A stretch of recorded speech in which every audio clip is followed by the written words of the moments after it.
सत्संगत जी, प्यार से कहना धन निरंकार जी। प्रेमा ने बोला धन निरंकार जी। आज सत्संग में जहाँ आप सब काफ़ी समय से आए हुए हैं और लगातार ये भक्ति भरा माहौल जो यहाँ बरकरार है, तो ये देखकर बहुत ही अच्छा लग रहा है कि सब बहुत ही उत्साह में जहाँ आए हैं, बहुत ही सेवाएं करके भी ये ग्राउंड को भी पहले तैयार किया गया और ये अरेंजमेंट्स भी हो पाए। तो जिस तरह ये शहर का नाम भी है औरंगाबाद, तो ये भक्ति का रंग और चढ़ता ही जाए और इस बेरंगे के रंग में ये रंगे ही जाए सब। तो दाता कृपा करे कि जो भी जैसे आज भी सुना है सत्संग में, भजनों में भी ये एक स्पीच के माध्यम से भी जो संदेश दिया गया वो यही रहा कि हमें अपने जीवन में क्या गुण लाने हैं।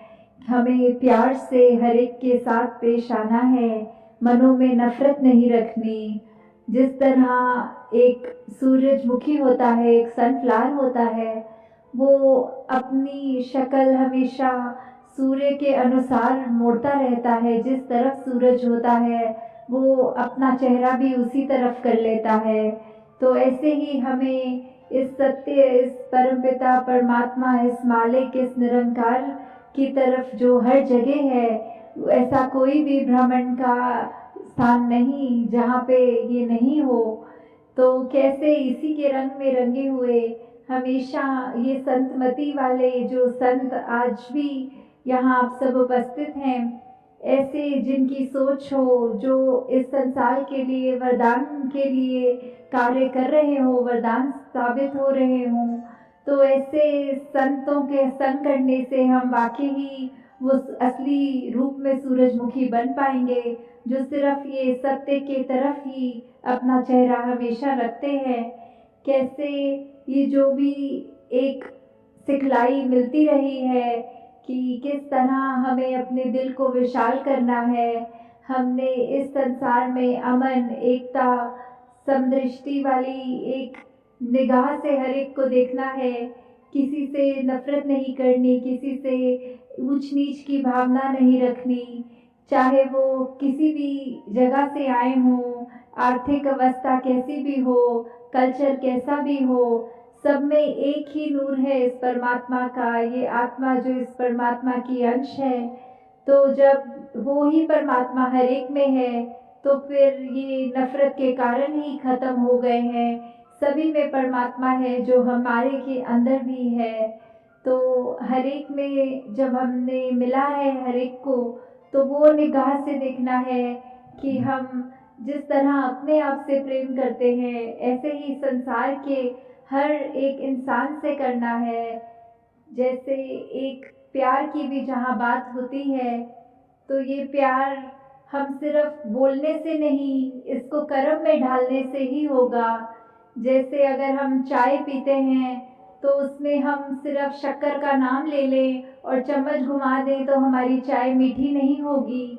वो चाय को मीठा करने के लिए हमें सच में उसमें चीनी या शक्कर डालनी पड़ेगी।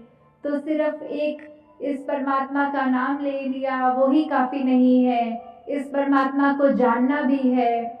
इसको जानने के बाद भी असली रूप में जहाँ हमारी भक्ति की शुरुआत होगी, ये निरंकार के एहसास से, तो वही हमारे अंदर वो सिर्फ नाम के गुण नहीं, वाकई ही हमारे दिल में वो करुणा, दया, नम्रता, वो प्रेम, वो प्यार, वो अपने आप आएगा और मन में जो हमारे अहंकार है वो दूर चला जाएगा, या ऐसी और भी कोई एक अवगुण है जो हमारे मन में, वो धीरे धीरे अपने आप जाते रहेंगे। जितना ज़्यादा हम अपने ऊपर ये फोकस करके एक अच्छे गुणों को अपनाएंगे, तो ये अच्छे गुणों को भी हमने कैसे अपनाना है, ये सत्संग का ही साथ होता है तो ये बात बनती है। ये मन हमारा निरंकार से जुड़ता है तो सुमिरन होता है, और ये सेवा जो हमारे समर्पित भाव से होती है।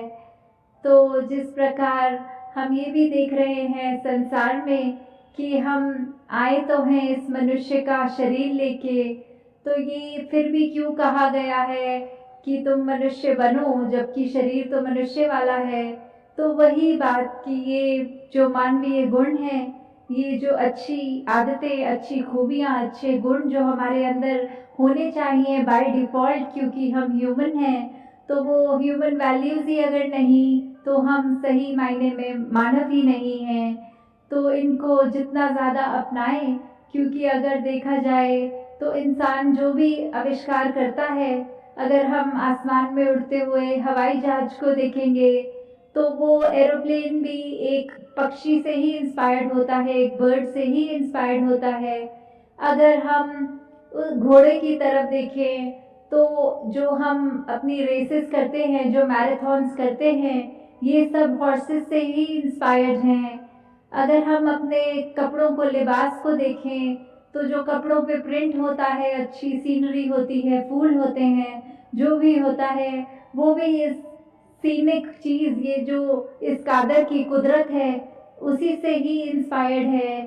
तो जब सब कुछ ही ये पशु पक्षी और इस संसार से ही इंस्पायर्ड है, तो भी क्यों भक्तों ने ये कहा कि अब तो मानव बन जाओ, कि बड़े भाग मानुष तन पावा।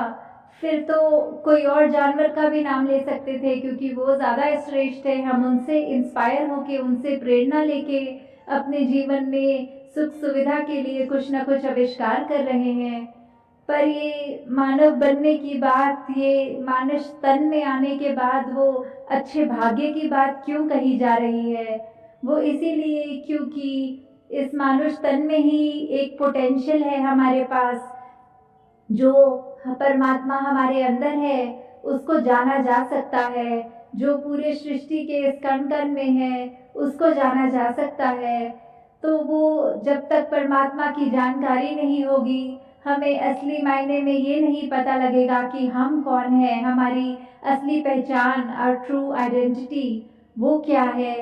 तो जब तक वो नहीं पता, तब तक हम अपने आप का भी सुधार नहीं कर पाएंगे और इस समाज के लिए भी वरदान नहीं बन पाएंगे।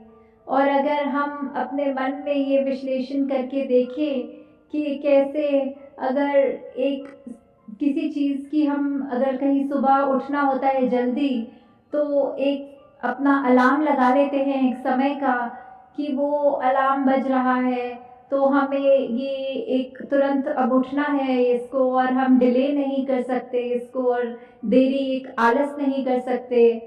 तो वैसे ही अगर हमारे शरीर के साथ कोई प्रॉब्लम आती है, कोई दिक्कत है, कोई पीड़ा है, तो हम एकदम से ये उस तरह अलार्म की अवस्था में हो जाते हैं, चेतन हो जाते हैं कि मेरे पेट में दर्द है, मेरे हाथ में दर्द है। तो उसका एक उपाय ढूंढने की कोशिश रहती है कि एक डॉक्टर के पास जाया जाए, एक दवाई ली जाए, कि किसी भी चीज़ से हमें वो पीड़ा से राहत मिले। तो जब हम ये करते हैं और नाकी की बाजू में दर्द है, तो अपनी एक बाजू को ही काट दें, ऐसा तो हम नहीं करते, पर उसको सही करने की कोशिश ज़रूर करते हैं। तो जब हम अपने शरीर के साथ इतना ध्यान रख सकते हैं शरीर का, तो जो मन में हमारी एक बीमारी है, जो मन हमारा हर एक को मैले ही एक बुरी निगाह से देखता है, उसके प्रति हम ये अलार्मिंग सिचुएशन नहीं बनाते हैं। वहाँ हम आलस कर जाते हैं, वहाँ हमें ये लगता ही नहीं कि हम गलत हैं, हमें हमेशा सामने वाला ही गलत लगता है।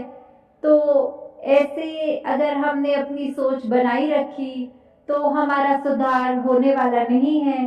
हम सबसे पहले ये अच्छाई की बात अपने अंदर से ही शुरू करें, और फिर अगर हमारे कर्म में वो अच्छाई दिखेगी, तो हर एक वो हमारे कर्मों से, हमारे जीवन से प्रभावित भी होगा, और ये जानना चाहेगा कि हमारे जीवन में ऐसी अलग बात क्या है जो औरों के जीवन में नहीं है। वो भी फिर इस ब्रह्म ज्ञान के साथ जुड़ना चाहेगा। तो अगर वाकई में ही हम ये जन जन तक ये रोशनी पहुंचाना चाहते हैं, तो पहले हमें अपने ऊपर ही इसका सुधार करना है। तो दासी, और ज़्यादा समय ना लेते हुए इन्हीं शब्दों से आप सबसे आज्ञा लेगी कि ये सत्संग सेवा सिमरन की जो बात है ये अपने जीवन में अपनाए रहें। इस परमपिता परमात्मा, इस मालिक, इस निरंकार के साथ हम हमेशा उस तरह जुड़े रहें कि ये जीवन ही हमारा भक्ति बन जाए, इसी के रंग में रंगे रहें, इसी की भक्ति में मगन रहें। अपने ऊपर भी जहाँ हमने सुधार करना है, वहीं इस संसार के लिए भी जितना हम अपनी तरफ से एक पॉजिटिव कंट्रीब्यूशन कर सकें वो हमने देनी है। उसको सेवा ही समझ के करना है, वो कोई कार्य या कोई मदद, कोई हेल्प की तरह नहीं करनी। वो तो बस परमात्मा ने हमको ये संसार में दिया है, तो हमारी ड्यूटी है कि हमें इस संसार को जिस स्थिति में हमें मिला है उससे ज़्यादा खूबसूरत छोड़ के जाना है। तो दातार सभी पे कृपा करे। जहाँ बार बार आज ये भी सुना कि अगले साल जो जनवरी का समागम होगा महाराष्ट्र में, तो वो इधर औरंगाबाद में ही होना है। तो फिर आपके